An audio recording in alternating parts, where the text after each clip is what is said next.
श्री श्वेतांबर जैन स्वाध्यायी संघ गुलाबपुरा द्वारा संचालित श्री स्वाध्यायी महिला मंडल की कक्षा 14 में आप सभी का हार्दिक स्वागत है। ये मेरा सौभाग्य है कि मुझे अपने पूर्व में सीखे हुए ज्ञान का आपके साथ मिलकर अपने ज्ञान की परावर्तना करने का, पुनर्अभ्यास करने का अवसर मिला है। इसके लिए मैं आयोजक मंडल को धन्यवाद। अब हम चलते हैं हमारी कक्षा 14 के पाठ्यक्रम की ओर। कक्षा 14 का पाठ्यक्रम है श्री उत्तराध्ययन सूत्र का तीसरा अध्ययन है, जिसका भावार्थ और वाचन है। श्री चिंतामणि पार्श्वनाथ स्तोत्र गाथा 6 से लेकर 12 तक कंठस्थ करना और उसका भावार्थ है। गुणस्थान स्वरूप में उदीरणा द्वार से लेकर अंत तक है। शील का महत्व पर निबंध आपको लिखना है और कक्षा 6 से लेकर 12 तक जो निबंध हमने आप लोगों ने अब तक पढ़े हैं, उनमें से किसी भी एक विषय पर आपकी वक्तृत्व कला की परीक्षा होगी और नंदिनी पिता और शालिनी पिता की कथाएं आपको पढ़नी होगी। यह है आपका कक्षा 14 का पाठ्यक्रम। अब आज हम अध्ययन करेंगे श्री उत्तराध्ययन सूत्र के तीसरे अध्ययन का। मूल और भावार्थ जानने से पहले मैं ये चाहती हूँ कि हम इस अध्ययन के बारे में, इस आगम के बारे में कुछ मूलभूत जानकारी हासिल कर लें, ताकि आगे के विवेचन में हमें इसकी सुविधा रहेगी। तो सबसे पहले यह उत्तराध्ययन सूत्र श्रमण भगवान महावीर स्वामी की अंतिम देशना के रूप में हमें उपलब्ध है। प्रस्तुत अध्ययन श्री उत्तराध्ययन सूत्र का तीसरा अध्ययन है, जिसका नाम है चौरंगीजम। इस अध्ययन की गाथाएं अनुश्रुप छंद में गुंथित हैं और इस अध्ययन में प्रभु महावीर ने संसारी प्राणियों को जो दुर्लभ 4 अंग हैं, परम अंग हैं, उनके बारे में विवेचन किया है और संसार की प्राणी की संसार यात्रा का सुंदर वर्णन इस अध्ययन में किया गया है और अंत में धर्म का आचरण करने वाले जीव को सम्यक्त बोधि लाभ के साथ साथ मुक्ति उसकी बताई है। इस प्रकार प्रभु इस अध्ययन में भवी प्राणियों को संसार से विरक्त होने का उपदेश देते हुए ये कहते हैं कि गाथा नंबर 1। चत्तारि परमंगाणि दुल्लहाणि जंतुणो माणु सत्तम सुई श्रद्धा संजममीय वीरियम। अर्थात प्रभु ये फरमाते हैं कि संसार में 4 ऐसे परम अंग हैं जिनका प्राप्त होना जीव के लिए बहुत ही दुर्लभ है। वो 4 परम अंग ऐसे हैं, वो हैं मनुष्य भव, उत्तम धर्म श्रवण, उस धर्म पर श्रद्धा और उसके अनुसार आचरण करना, पराक्रम करना। ये 4 बातें बहुत ही दुर्लभ है। गाथा नंबर 2। समावण्णान संसारे नाना गोता सुजाईसु कम्मा नाना विहा कट्टू पुढ़ो विसंभिया पया। अर्थात प्रभु ये फरमाते हैं कि संसार में जितने भी जीव है वो अनेक प्रकार के कर्मों को करते हुए अनेक प्रकार की गतियों में, जातियों में, अनेक प्रकार की योनियों में उत्पन्न होकर अपने अपने कर्मों के अनुसार वहाँ पे फल भोगते हैं और एक एक करके हर जीव, संसार में जितने भी प्राणी हैं, जितने भी जीव है, वो हर जीव कभी कहीं इस तरह से करके लोक में हर एक स्थान पर वह उत्पत्ति को प्राप्त होते रहते हैं। गाथा नंबर 3। ए गया देव लोई सुनरे सुवी ए गया सूर्य काए आहा कम हिम गच्छई। अर्थात प्रभु ही फरमाते हैं कि वह जीव अपने शुभाशुभ कर्मों को करता हुआ जीव कभी वह देवलोकों में उत्पन्न हो जाता है, कभी वह नरक आदि गतियों में उत्पन्न हो जाता है, कभी वह राक्षस कुल में उत्पन्न हो जाता है, कभी मनुष्य भव में उत्पन्न हो जाता है। इस प्रकार वह जिस प्रकार का कर्म करता है, शुभ कर्म करता है तो शुभ गतियों में उत्पन्न होता है, अशुभ कर्म करता है तो वह अशुभ गतियों में उत्पन्न होता रहता है। गाथा नंबर 4। ए गया खत्तियो हुई तो चंडाल बुक्कसो तो कीड़ पयंगो ये तो कुंथु पीवी लिया। और इस प्रकार प्रभु जीव की यात्रा का वर्णन करते हुए फरमाते हैं कि वह जीव अपने शुभाशुभ कर्मों को करता हुआ 84 लाख जीव योनि में उत्पन्न होता है। जिस प्रकार वह देव नरक में उत्पन्न होता है, उस प्रकार वह जब मनुष्य भव में आता है तो कभी वह क्षत्रिय कुल में उत्पन्न हो जाता है, कभी वैश्य कुल में, कभी ब्राह्मण कुल में, कभी चंडाल कुल में। इस प्रकार वह सारे ऊंच नीच कुलों में उत्पन्न होता रहता है। जब वह त्रियंच गति में जाता है तो कभी पशु पक्षी बन जाता है, कभी कीट पतंगा भी बन जाता है, कभी चींटी मकोड़ी भी बन जाता है। इस प्रकार कोई भी गति, कोई भी जाति ऐसी नहीं होती है जहाँ जीव जन्म मरण नहीं करता है। गाथा नंबर 5। एवं वट्ठ जोनिसु पाणिनो कम्म के विसा न निर्विजंती संसारे सवट्ठेसु यखतिया। इस प्रकार प्रभु ये फरमाते हैं कि संसार की अनेक गतियों में, जातियों में भ्रमण करता हुआ जीव कभी सुख कभी दुख का वेदन करता है, अनेक प्रकार के दुखों को भी भोगता है, अनेक प्रकार के सुखों को भी भोगता है, लेकिन फिर भी उसे इस संसार के इस भ्रम जाल से निर्वेद की प्राप्ति नहीं होती है, इस संसार से उसे विरक्ति नहीं होती है। जैसे कि एक क्षत्रिय है जिसको महान राज्य रिद्धि प्राप्त हो गई है, वह अनेक देशों का राजा भी हो गया, लेकिन फिर भी उसकी लालसा कभी खत्म नहीं होती। उसी प्रकार जीव चाहे सुख भोगे या दुख, लेकिन उसे संसार से विरक्ति की प्राप्ति नहीं होती है। गाथा नंबर 6।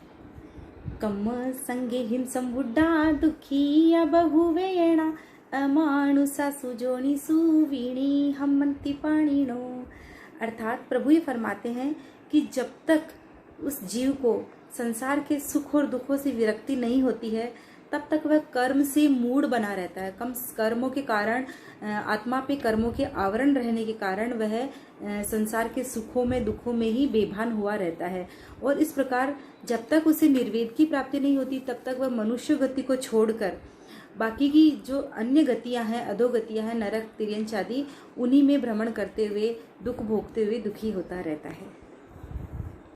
गाथा नंबर 7। कम्माणं तु पहाणाए आणुपविमकयायु जीवा सोहि मणुपत्ता आययन्ति मनुष्ययम्। अर्थात प्रभु ये फरमाते हैं कि निरंतर अकाम निर्जरा करते हुए वह जब कभी कर्मों का नाश करता, अपने अशुभ कर्मों का नाश करता हुआ वह जीव अनुक्रम से गतियों में भ्रमण करता हुआ कभी पुण्य योग से वह पहले दुर्लभ अंग मनुष्य भव को प्राप्त कर लेता है। तो यह गतियों में भ्रमण करते हुए जब अनंत पुण्यवानी का वह संचय करता है, तब जाके उसे मनुष्य भव की प्राप्ति होती है। गाथा नंबर 8। मानुसम विग्रहम लधुम सुई धम्मस दुल्लहा जम सोचा पड़ी वजंती तवम खंतिम महिंसयम। अर्थात मनुष्य भाव कदाचित पुण्य योग से प्राप्त भी हो जाए, तब भी उस मनुष्य भाव में आकर उत्तम धर्म मिलना बहुत दुर्लभ है, धर्म का श्रवण करना बहुत दुर्लभ है।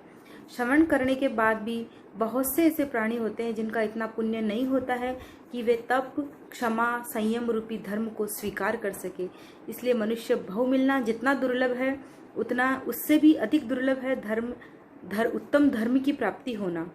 और ये अथाह पुण्य जब होता है तब हमें ऐसा संयोग मिलता है। गाथा नंबर 9। आहच्च सवर्णम लद्धुम सदा परम दुल्लहा सोचान्यया उयमगम बहवे परिभसई। जिस प्रकार हमने पिछली गाथा में ये समझा था कि मनुष्य भव प्राप्त करना दुर्लभ है और उत्तम धर्म श्रवण करना दुर्लभ है, लेकिन जब उत्तम ये दोनों ही अथाह जब पुण्य होता है तब हमें ये योग मिलते हैं। तो उसके आगे प्रभु फरमाते हैं कि कदाचित उत्तम धर्म भी हमें सुनने को मिल जाए, लेकिन उसके बावजूद भी उस धर्म को सुनकर भी उस धर्म पर श्रद्धा होना बहुत दुर्लभ है। तो बहुत से ऐसे प्राणी होते हैं जो धर्म को सुनकर भी समझने के बजाय अपने उसके विपरीत अपनी विचारधारा बनाकर उससे पथभ्रष्ट हो जाते हैं। तो धर्म, मनुष्य भव प्राप्त के साथ धर्म को सुनना और उस धर्म पर श्रद्धा करना, ये जब अथाह हमारा पुण्य होता है, पिछले जन्मों में हमने अथाह पुण्य किया होता है, तब जाकर हमें ये सब प्राप्त होते हैं। गाथा नंबर 10। सुईं च लद्धुम सद्धम च वीरियम पूर्ण दुल्लहम बहवे रोयमाणावी नोयणम पड़ी वज्जई। अर्थात प्रभु फरमाते हैं कि मनुष्य भव प्राप्त करके उत्तम धर्म का श्रवण करने के बाद उस पर श्रद्धा हो जाना कदाचित ये भी संभव हो जाता है, परंतु उस धर्म के अनुसार और धर्म आचरण करना, अपने आप का आत्मा का पराक्रम करना, ये बहुत ही मुश्किल काम है, बहुत ही दुर्लभ है। अथाह पुण्य होता है, हमने पिछले जन्मों में अथाह पुण्य किया होता है, तब जाके हमें ऐसी परिस्थितियाँ प्राप्त होती है। क्योंकि बहुत से ऐसे प्राणी होते हैं जो मनुष्य होते हैं जिनको धर्म पे श्रद्धा भी होती है, रुचि भी होती है और वो धर्म का सम्मान भी करते हैं, लेकिन उसके अनुसार कठोर आचरण वो नहीं कर सकते हैं। गाथा नंबर 11। मानुष सत्तम में आया हो जो धम्मम सोचे सद्य है तव सिवीरियम लदुम संबुड्डे निधुणे रयम। अर्थात प्रभु ये फरमाते हैं कि पुण्य योग से हमने मनुष्य भाव प्राप्त कर लिया, उत्तम धर्म प्राप्त कर लिया, धर्म में हमारी रुचि हो गई, धर्म में हमें आचरण करने की योग्यता भी हमारे अंदर आ गई। तो इन सब सारी दुर्लभताओं को समझकर मनुष्य भाव प्राप्त करने के बाद जो धर्म को सुनता है और उस पर श्रद्धा करता है, तो वह तपस्या, संवर, संयम, क्षमा आदि गुणों को अपने जीवन में धारण करते हुए अपनी कर्मों की रज का नाश कर देता है और अपनी आत्मा को हल्का बना लेता है। गाथा नंबर 12। सुही उज्जूय भूयस धम्मो शुद्धस चिट्ठई निवाणम परमम जाई घय सिद्धिव पावै। अर्थात धर्म को प्राप्त करने के बाद, सारी दुर्लभ स्थितियां प्राप्त करने के बाद जब मनुष्य धर्म की ओर प्रवृत्त होता है, तब उसकी आत्मा शुद्धि की ओर बढ़ती है, उसकी आत्मा शुद्धि हो जाती है, आत्मा सरल और हल्की हो जाती है। और प्रभु फरमाते हैं कि जिसकी आत्मा शुद्ध और सरल होती है उसी आत्मा में धर्म का वास होता है, वहीं पर धर्म स्थिर रह सकता है, वहीं पर धर्म टिक सकता है। और जहाँ धर्म टिक जाता है, जिस आत्मा में, जो आत्मा धर्म के रंग में रंग जाती है, वह आत्मा ठीक उसी तरह देदीप्यमान होने लगती है। जैसे आग के अंदर अगर हम घी डालते हैं तो वो ज्वाला तेज और ज़्यादा तेज प्रज्वलित होती है, वैसे ही वह आत्मा देदीप्यमान होती हुई निर्वाण को प्राप्त कर लेती है। गाथा नंबर 13। विगिंच कमुणो हेउम जसम संचीणु खंतिये शरीरम पाड़वम हिच्छा उड्ढम पक्कमयी दिसम। अर्थात प्रभु ये कहते हैं कि जब धर्म में अगर तुम्हारी श्रद्धा हो गई है, तुम इतने सरल हो गए हो कि तुम्हारे अंदर धर्म का वास हो गया है, तो अब तुम ऐसा करो कि जो कर्मों के हेतु है, 5 आश्रव, मिथ्यात्व, अविरति, प्रमाद, कषाय और अशुभ योग, इन 5 आश्रवों को तुम विगिंच, तुम उनका त्याग कर दो और अपने संयम रूपी यश को बढ़ाओ, क्षमा आदि यति धर्म को तुम स्वीकार करो। इस तरह तुम 10 दिशाओं में अपने संयम को, अपनी आत्मा की यश को बढ़ा पाओगे और एक दिन ऐसा आएगा कि तुम इस पार्थिव शरीर को छोड़कर ऊर्ध्व दिशा में मोक्ष की ओर या देवलोक की ओर तुम गमन करोगे। गाथा नंबर 14। विशाली से हिमशीले हिम जखा उत्तरे उत्तरा महासुखावधिपंता मरणंता पुण्यचवम। अर्थात प्रभु ये फरमाते हैं कि जब मनुष्य सारी दुर्लभ स्थितियों को प्राप्त करके अपने जीवन को धर्म में, संयम में लगा देता है और अनेक प्रकार के व्रत नियमों का पालन करता हुआ अपना जीवन का विचरण करता है, तो अंत में वह उस मनुष्यायु को पूर्ण करके देवलोक में उत्पन्न होता है और उत्तरोत्तर मनुष्य देव के भव करता हुआ ऊंचे से ऊंचे विमानों में वह उत्पन्न होता है।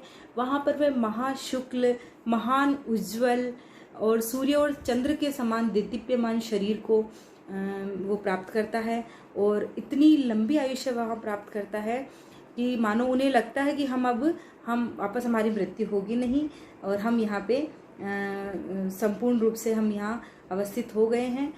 इस तरह की वो इतनी लंबी आयुष्य को वहाँ पे वो भोगते हैं। गाथा नंबर 15। अपिया देव कामाणम काम रुव विउ विन्नो उद्धम कप्पे सो चिट्ठंती पुवा वासिसया बहु। अर्थात जब वह जीव देवलोक में उत्पन्न होता है तो वहाँ देवलोक से संबंधित जितने भी सुख साधन हैं उनका उपभोग करता है। वहाँ पे 5 इंद्रियों के विषयों में वो रत रहकर सारे सुखों का भोग करता है। अपनी वेक्रिय शरीर के द्वारा, अपनी वेक्रिय लब्धि के द्वारा अनेक अनेक रूप बनाकर अपना वहाँ पे आनंदित होता है और सैकड़ों वर्षों की, यानी कह दे कि लाखों वर्षों की उम्र वहाँ वह उन विमानों में भोगता हुआ विचरण करता है। गाथा नंबर 16। तत्थ ठिच्चा जहा ठाणम जखा आउखय चुया उवेंती मानु समझोणिम सेद संगी बीजायई। अर्थात प्रभु फरमाते हैं कि जो जीव धर्म का अनुष्ठान करता है अपने जीवन में, जो मनुष्य अपने जीवन में व्रत नियमों का पालन करता है, वह उत्तरोत्तर देवलोकों में उत्पन्न होकर देवलोकों के सुखों को भोगता हुआ जिस जिस स्थान में वह जीव उत्पन्न हुआ है उस स्थान पर अपनी संपूर्ण आयुष्य को पूर्ण करके वहाँ से च्यवन करता है और अपने अथाह पुण्य को साथ में लेकर मनुष्य योनि में उस जगह उत्पन्न होता है जहाँ उसे 10 महान अंगों की प्राप्ति होती है। वो 10 महान अंग कौन से हैं, ये हम आगे की गाथा में देखते हैं। गाथा नंबर 17।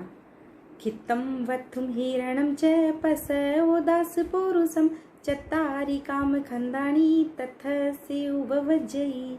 अर्थात प्रभु फरमाते हैं कि देवलोक से च्यवन करके अपने अथाह पुण्य को साथ में लेकर वह जीव जब मनुष्य योनि में उत्पन्न होता है तो उसे महान 10 अंगों की प्राप्ति होती है। और वो 10 अंग कौन से हैं, उनमें से पहला अंग प्रभु फरमाते हैं कि खित्तम वत्थुम हिरणम च पसौ दास पुरुषम, यानी कि उसे ऐसे स्थान की प्राप्ति होती, वह ऐसे स्थान पर वह जीव उत्पन्न होता है जहाँ क्षेत्र की विपुलता हो, जहाँ उत्तम क्षेत्र हो, जहाँ राजमहल जैसा या ऊंचा कुल खानदान हो, जहाँ धन धन की कोई कमी ना हो, जहाँ पशुधन की कोई कमी ना हो और जहाँ दास दासी उसके चारों ओर उसको घेरे रहते हो, ऐसे उत्तम स्थान पर वह जीव उत्पन्न होता है। गाथा नंबर 18।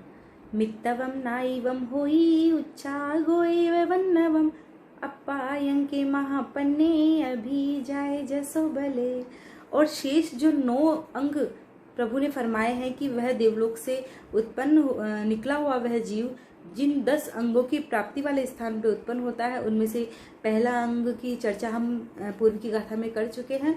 और शेष जो 9 अंग, 9 उत्तम बातें जो भगवान ने बताई है उसको मिलने वाली, वो इस प्रकार है कि उसे उत्तम मित्र मिलते हैं, अच्छे दोस्त मिलते हैं, अच्छे रिश्तेदार, अच्छा परिवार मिलता है, मित्तवम नाइवम हुई उच्चा गोए, ऊंचा गोत्र मिलता है, उच्च कुल में वह उत्पन्न होता है, सुंदर वर्ण, सुंदर रूप, सुंदर शरीर, 32 लक्षणी शरीर उसको प्राप्त होता है, निरोगी काया उसको प्राप्त होती है, वो महान प्रज्ञाशाली बुद्धिमान होता है, सब लोग उसकी बात मानते हैं, विनीत होता है, सबको प्रिय लगने वाला होता है और यशस्वी होता है और शरीर अथाह बलवान शरीर वाला वह होता है। इस प्रकार ये 10 जो महान अंग होते हैं, जो पुण्यशाली जीव के लक्षण होते हैं, ऐसे स्थानों पर वह जीव आकर उत्पन्न होता है। कौन?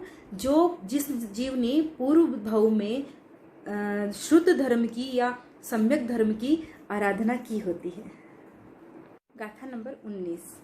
बोचा माणुसे भोए अपड़ी रुवे आहाउयम पुविम विशुद्ध सद्द में केवलम बोही बुझिया। अर्थात प्रभु ये फरमाते हैं कि उस जीव ने अपने पूर्व भव में, मनुष्य भव में रहते हुए अनेक निदान रहित तप अनुष्ठान व्रत नियमों का पालन किया था और उसी के फलस्वरूप उसने देवलोकों की यात्रा की और उसी के फलस्वरूप वह वापस 10 महान अंगों वाली जगह पर वह उत्पन्न हुआ और यहाँ पर भी वह मनुष्य संबंधी सारे सुखों को भोगते हुए अंत में दुर्लभ जो सम्यक्तु रत्न है, जो बोधि रत्न है, उसको प्राप्त करके अपनी आत्मा को विशुद्ध बनाता है। गाथा नंबर 20। यह इस अध्ययन की अंतिम गाथा है। चौरंगम दुल्लहम नच्चा संजमम पड़ी वजिया तव सदुय कमन से सिद्धे हवई सासे। अर्थात प्रभु फरमाते हैं कि जो जीव इस तरह संसार के 4 दुर्लभ अंगों का चिंतन करता हुआ, उनकी दुर्लभता को जानता हुआ अपने जीवन में सम्यक आचरण ले आता है, अपने जीवन को धर्म में आगे बढ़ा लेता है और इस तरह उत्तरोत्तर अपने जीवन में बोधि की प्राप्ति करता हुआ, सम्यक की प्राप्ति करता हुआ जो संयम को अंगीकार कर लेता है, अपने जीवन में को संयम में ढाल लेता है और तपस्या आदि अनेक व्रत अनुष्ठानों के द्वारा अपनी आत्मा को भावित करता हुआ अंत में सिद्ध गति को प्राप्त हो जाता है। तिब्बेमी इस प्रकार प्रभु फरमाते हैं। इस गाथा को, इस अध्ययन को मैंने अपने आप में समझने की कोशिश की है आपके माध्यम से। इस अध्ययन की मूल गाथाओं में और भावार्थ में अगर मैंने कुछ भी विपरीत, शास्त्र विपरीत या प्रभु कथन के विपरीत श्रद्धा प्ररूपण आदि की हो तो उसके लिए मैं जम वैदम बच्चा मिलिम हिणखरम अच्छखरम पय हिणम विणय हिणम जोग हिणम घोष हिणम सुट्ठू दिणम दुट्टू पड़ी छम अकाले कौ सज्जाओ काले न कौ सज्जाओ असज्जाए सज्जाइयम सज्जाए न सज्जाइयम भणता गुणता विचारता ज्ञान और ज्ञान पुरुषों की अविनय ऐशातना की हो तो तस्मिच्छामि दुक्कडम।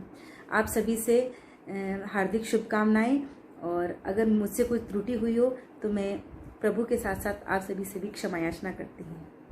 आपका ज्ञान निरंतर वृद्धि करता रहे, आप ज्ञान के क्षेत्र में आगे बढ़ते रहें, यही मेरी शुभकामनाएं हैं। धन्यवाद।